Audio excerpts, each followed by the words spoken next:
Sacred Heart is proud to sponsor Pensacola Histories in recognition of the Daughters of Charity who brought their mission of care to Pensacola over 90 years ago.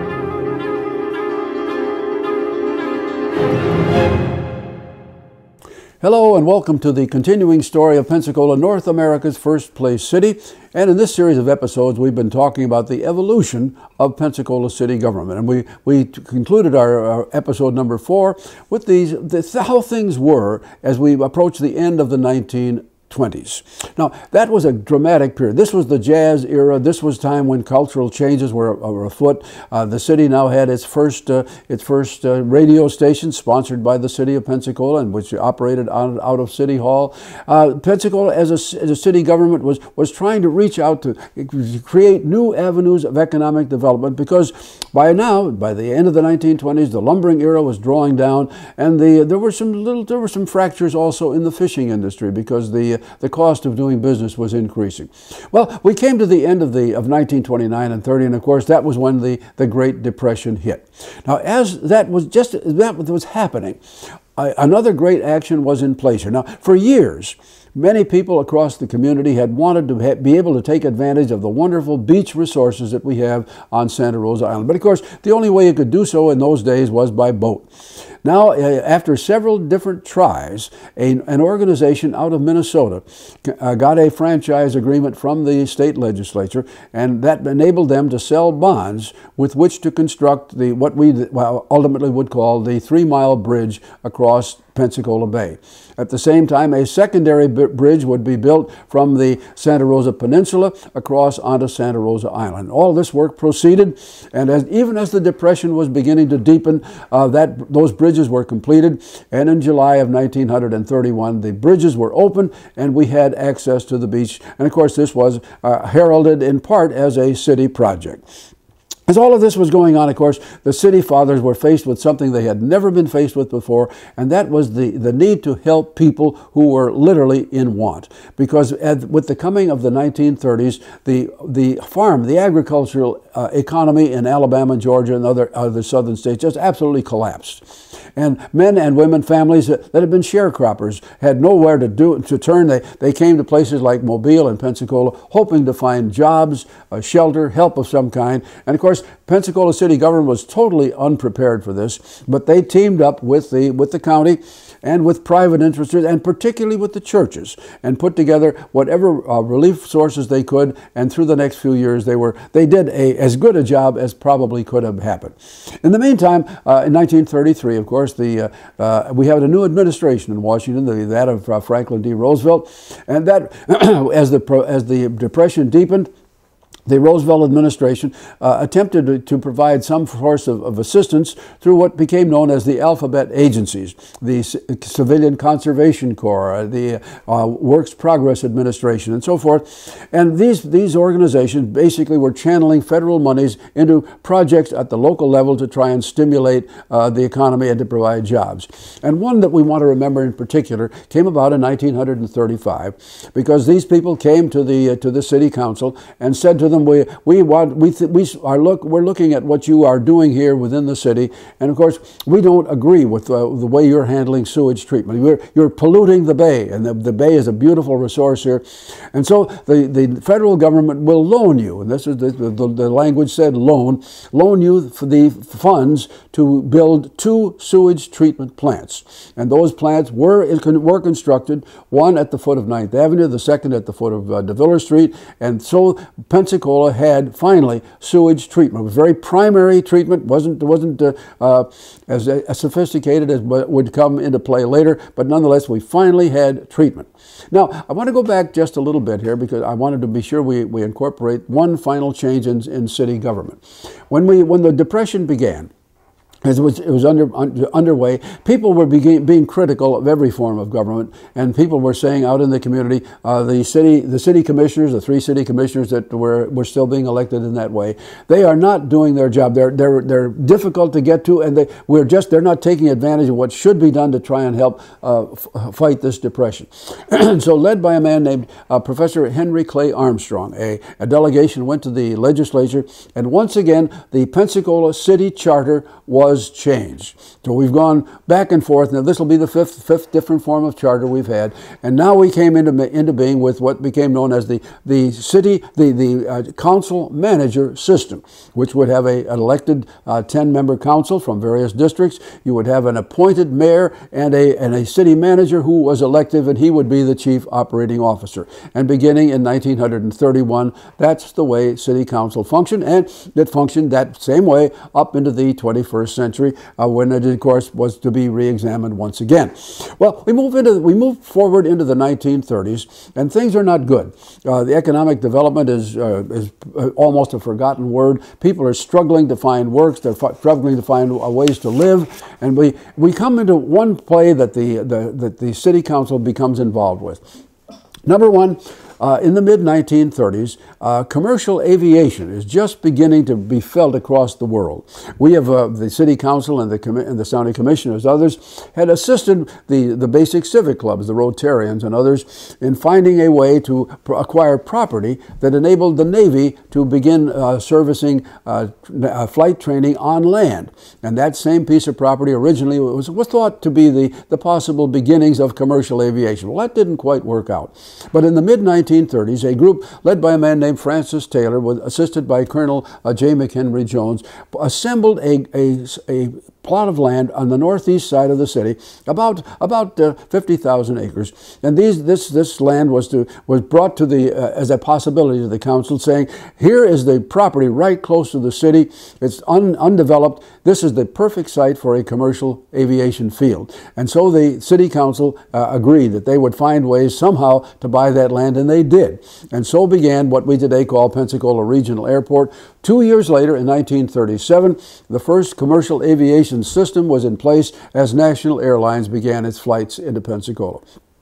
2 years went by, and in 1939, there was another opportunity for the city to become involved with economic development. And this, of course, involved something quite different, something that they had never done before, and something that probably, well, to this day, as we make this statement to you today, had never been repeated. This occurred when a group of men led by John and Dick Pace and the paper-making specialist Jim Allen came to the city council and said, we have put together a wonderful opportunity. The Pace family has a great holding in pine forests, which are a perfect raw material for making paper. Now, we lack the funds to put together a site and the beginnings of a paper-making mill just about 10, 12 miles north of Pensacola. Will the city council make a contribution?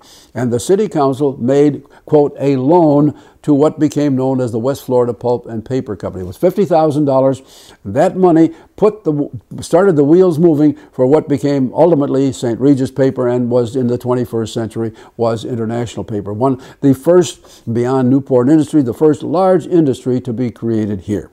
Okay, we move into the 1940s, the latter 1940s, and the city begins to change. Now, the war comes along. The city is part of it all through the years. The city council participates in all of the things that should have been done, in scrap drives and all of the agencies that were necessary.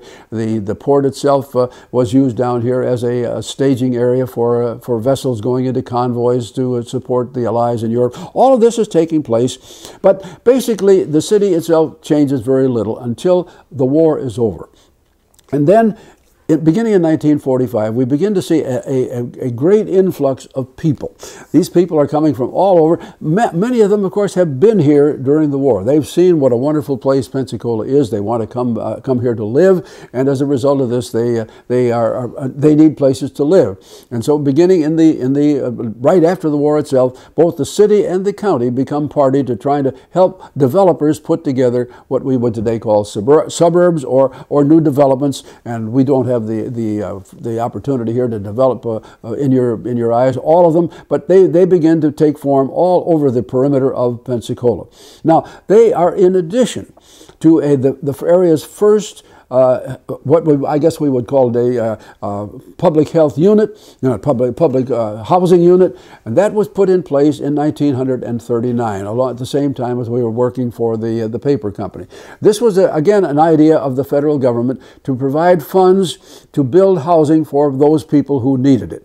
And once again, the city and the county both cooperated in the creation of a housing development right at the foot of 9th Avenue, which became known as Aragon Court. And that, of course, was the very first of this kind that was put in position. Now, as we move into this same period, right after the war, the airport itself begins to expand step by step by step, so that by the year 1947, commercial aviation is really beginning to blossom. And in that year, 1947, the City Council welcomed a second commercial air system here, and that, of course, was Eastern Airlines, which began its flight service between here and Atlanta. Now, all through this period, we can begin to see all sorts of other things beginning to develop for the council to look at, because now people are expecting different things from their city council. They are beginning to say, now, aren't you going to be responsible for keeping track of the environment, to keeping things clean, to keeping the waters pure, to keeping the air fresh? All of these things are coming home to the city council, and they, year by year, they begin to pass many different ordinances which relate to these. At the same time, they begin to work on what we can do to assure a more peaceful community. And we begin to enlarge our police force. And of course, we are, over the years, I neglected to mention this at the appropriate time, but it's important that we all recognize it. Up until about 1909 or 10, there was not a single automobile operating inside the confines of the perimeters of Pensacola. But beginning in 1910, the automobile arrived. And by the time we moved into the post-war period, post-World War II period, the automobile has become a major part of life here. And now the city, which previously had only to worry about scraping clay streets or sand surface streets to keep them smooth, now the city was building and maintaining roads and traffic lights and all of the things that went with it, making a whole new department required of city services. The fire system was similar. We mentioned earlier that up until the early part of the 20th century, fire protection was handled by a series of volunteer fire companies.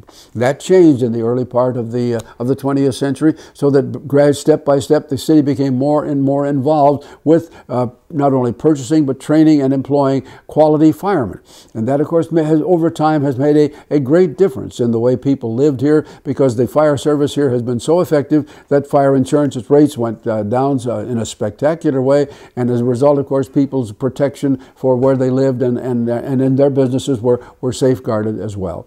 And so as we come to the end of this story, we want to recognize, first of all, that what the City Council is and has been has changed on several different occasions, and what they have done has changed, because once upon a time, the focus was almost entirely on economic development right along the waterfront. This was the area, this was the engine that drove the business community and made everyone who lived here, for a time at least, extremely well off.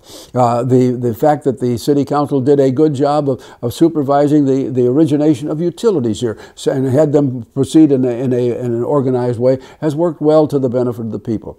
Now, the question, of course, that comes into the 21st century is, what is the future of the city and how is it going to operate? Are we going to continue a city council system as we've had? Are we going to change to a strong mayor? Are we going to change the direction in which the city itself goes? Have we totally abandoned the waterfront as our economic engine and turned it to be one of enjoyment for the public and visitors? Or will the day come when the focus may return to that area? Will the city again find itself investing in economic areas such as they did with the coming of the airport and, of course, with the coming of St. Regis Paper Company? All these are questions we don't know the answers to today, but as citizens view the story overall, I hope you all will remember that over time we have been very fortunate and we've been blessed in Pensacola by having far-sighted, willing people step forward to accept the responsibilities in city government. They've done their best, and that's the way the story has been all the time from the day of Andrew Jackson forward.